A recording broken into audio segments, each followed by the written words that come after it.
pale roho inanisukuma niende, nibaki, nyingine nasema baki, nyingine nasema nenda. Nikashtuka tu nimeinuka nimekuja. Amen. Kwa kweli namshukuru Mungu amenitetea. Kwanza Mama Rajabu na Mama Samueli mbarikiwe. Amina. Kwa kweli tusiwe tuna support kitu ambacho hatukijui. Mimi kwa upande wangu nilipokuwa nikiwaona kina Mama Rajabu wanakuja kanisani na Mama Samueli, watu wakianza huko wanaendanga siku kanisa lao la mbali kweli kuna madini huko wanafatana. Huko Mungu hayupo na mimi na support. Nakwambia weka msuli maiki. Wanakaa na wasengenya kwamba huko wanapoendaga huko Mungu hayupo. Wanasema Mungu hayupo. Sijui wanafatanga madini wanaitanga sijui nabii, sijui wanaita nani, ni uongo tu. Na mimi nikikutana na watu kama hao na mimi nilikuwa na support. Una support. Kweli huko jamani ni uongo tu hiyo nabii. Kwa kweli mtumishi na huko nasamehe. Ushasamehewa wewe. Amen. Nilikuwa nasumbuliwa na mtoto wangu na mimi pia, kwa sababu mimi familia yangu upande wa mamangu na baba yangu wote wanaamini nguvu za waganga wa kienyeji. Kwa hiyo na sisi watoto tumezaliwa kwenye mfumo huo na tumekulia mfumo huo. Na katika na mimi kuolewa kwangu nimeolewa na mume wangu na familia yao ni mfumo huo. Waganga wa kienyeji, kwa hiyo ni changanyikeni wote tukakutana ni sawa.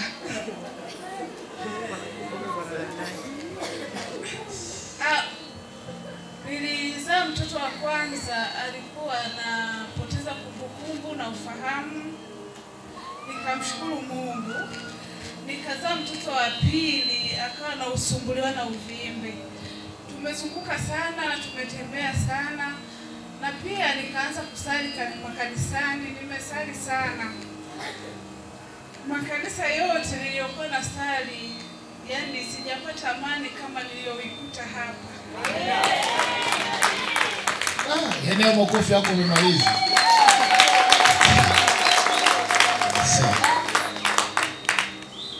Sitamani kutoka hapa. Wala naomba Mungu anijalie na niishi maeneo haya. Maana unaweza kukuta nauli ni changamoto, lakini naomba Mungu nikute nisogee bahari huku. Yani ilikuwa kile ikifika jioni kwangu mimi ni mawazo.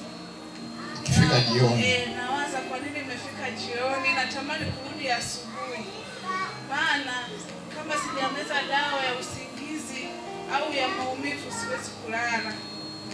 Ukilala zinakuja roho za mauti, unaanza kuota mwanao na mzika, au familia yenu, au mimi mwenyewe, au mume wangu mwenyewe na mzika.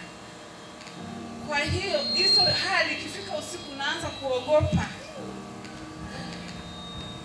Kwa hiyo Mama Rajabu, Mama Neema kanishauri, Mama Neema tulikuwa tunasali naye kule kanisani, akanishauri akaniambia kuna mtumishi mmoja, naomba ukienda kuonana naye mambo yote yataisha, na mimi yanayokutesa yote yataisha. Niulize mimi nilikotoka, lakini najua Mungu pamoja tu na kusali huku, lakini roho inaniuma kwa nini nimetoka pale nilipoponea.